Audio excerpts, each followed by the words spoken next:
My name is Dylan Shaw. I'm 25. I am currently a student at Ivy Tech right now in my last semester, and I'm on track to go to Ball State next year. The first thing that comes to mind for me when it comes to advocacy is being able to understand who is in your corner and is willing to teach you and help you. My mom is probably, not just probably, is one of the biggest influences in my life when it comes to her teaching me how to advocate for myself. I've heard stories I remember well when I was in grade school.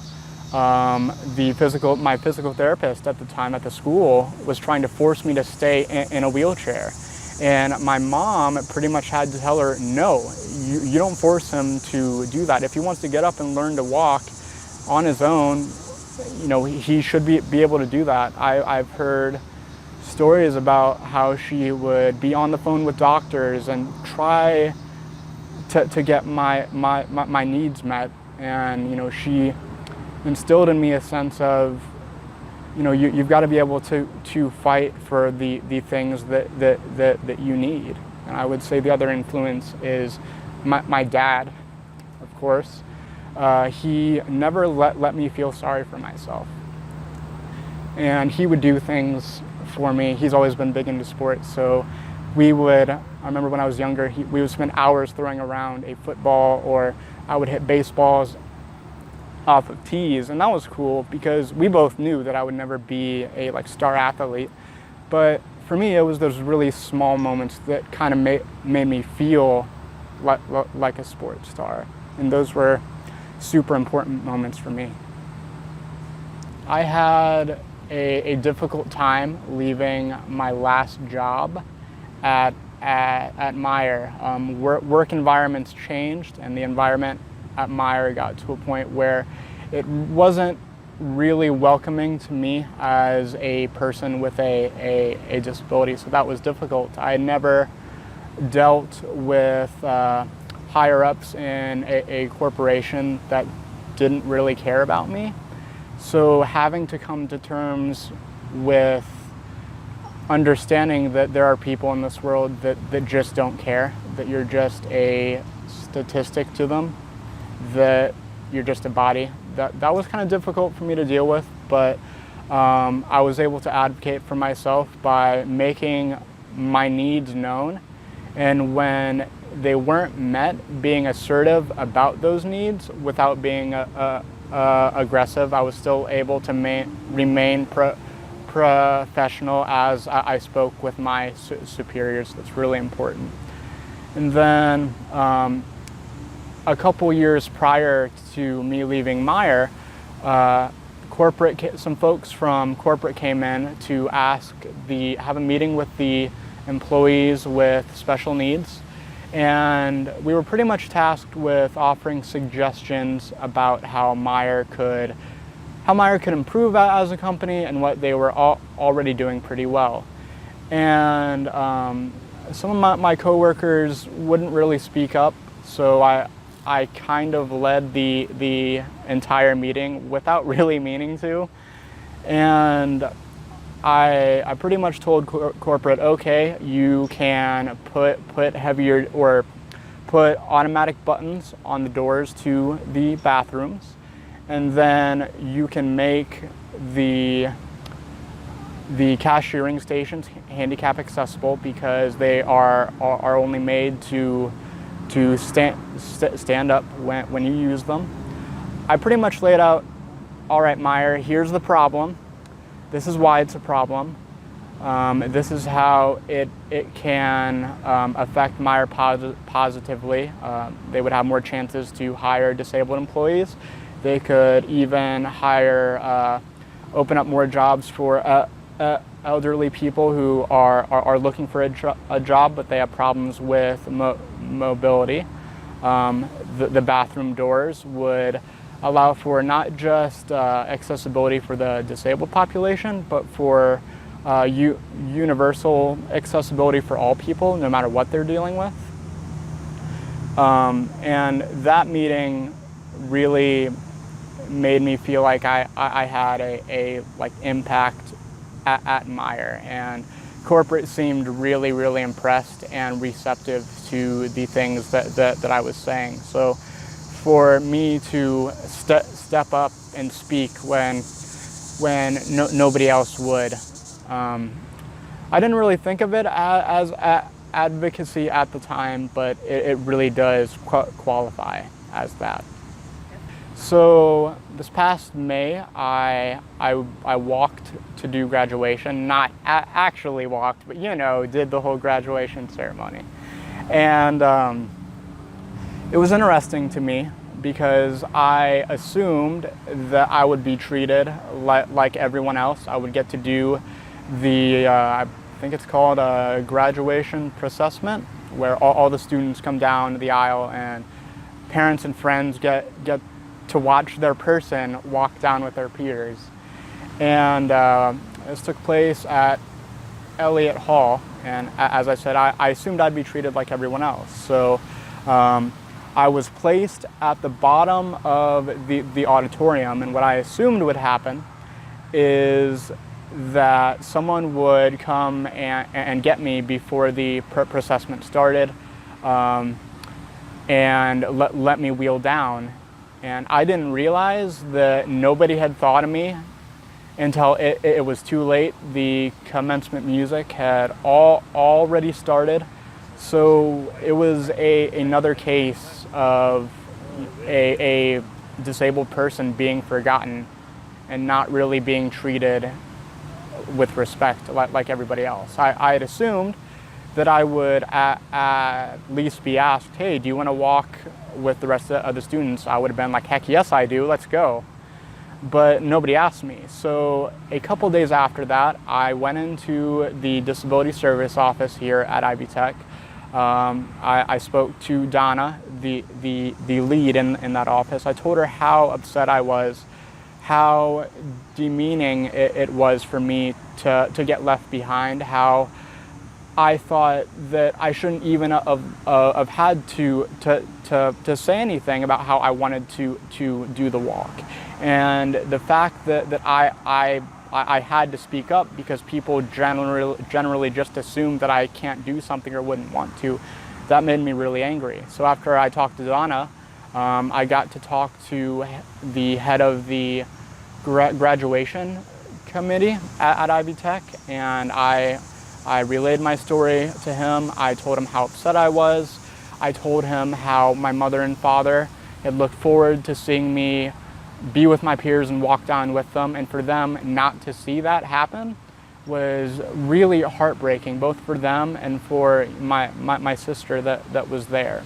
And I explained to him that I wanted to see change. I told him that I understand that mistakes do happen, but it's important to be able to learn from them. So I requested that Donna would be brought on the graduation board, so that no one that would come through Ivy Tech, no matter the type of disability, would be left behind during graduation. CVL, they're a company, to put it plainly, they're a company that helps disabled folks get out in the community, learn how to advocate for themselves, and just be a part of the broader community and really develop as people. And I started working with them when I was 14 years old.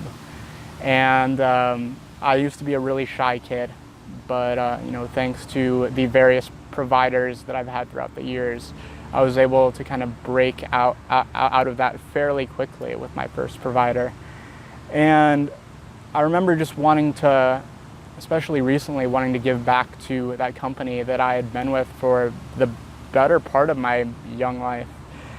And I was asked by Tom Dukes at CVL if I wanted to join the committee board at CVL. The board is, the purpose of the board is that they're pretty much a think think tank for the most part. There are a couple clients, myself included, that have been with the company for a long time. There are mothers of people with disabilities that utilize CVL, and then there's some leads from CVL itself that attend the meetings. So to be able to think up ideas of how to improve CVL, how to just raise awareness about people with disabilities and what their needs are and what can help them benefit, it's just really a huge blessing to even be considered to be on that board. And now that I am, it's so cool. So I've done 3 5Ks, and the whole thing came about because I've still got this big goal one day of doing a really long marathon. And it's not something I'm gonna be able to just get up and do, I realized, so I figured I had to start small. And I actually got my current wheelchair because it's a lighter chair. It would be better for those short distance type of events. So I raised money to be able to get that. And I worked with one of my providers at a different company to train for that.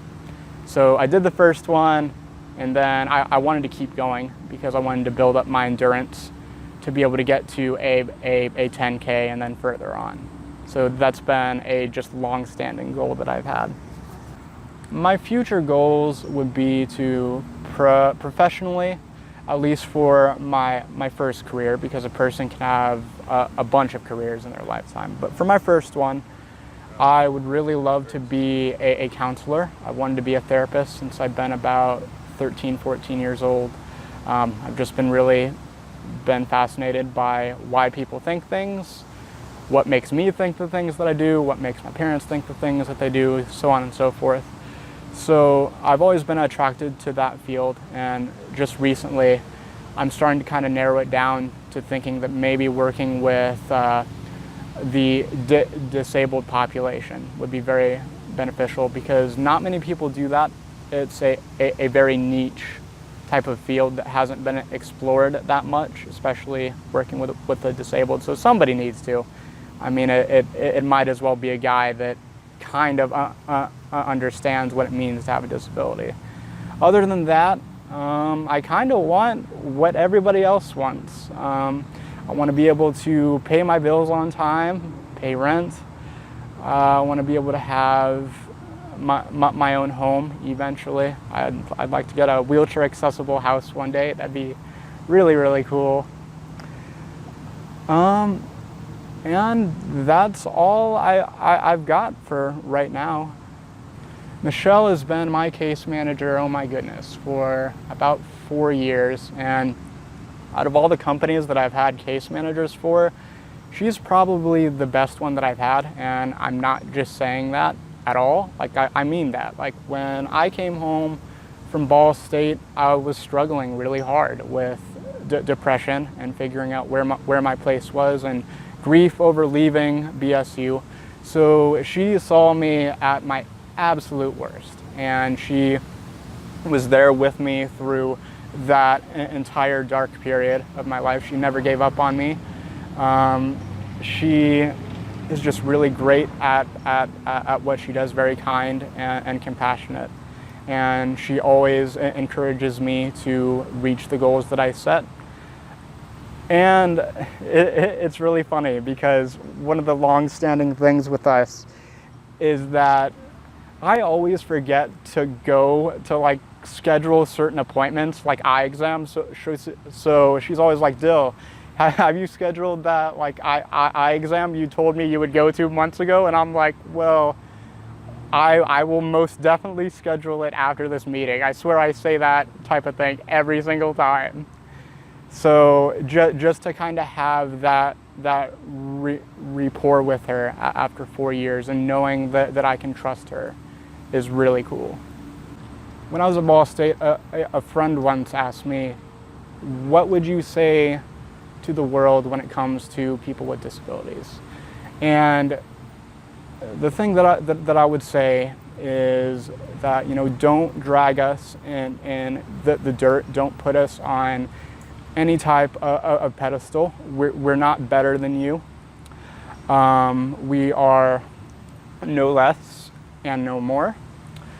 We may have to do some things differently, but that doesn't mean we can't do those things. We may have to do it a different way. It may take us a little more time. Be patient. You want people to be patient with you. So just be patient with others. And, the disabled population in general doesn't need more pity at all. We get enough of that every day as it is. What we really want is to be treated with dignity and respect like everybody else.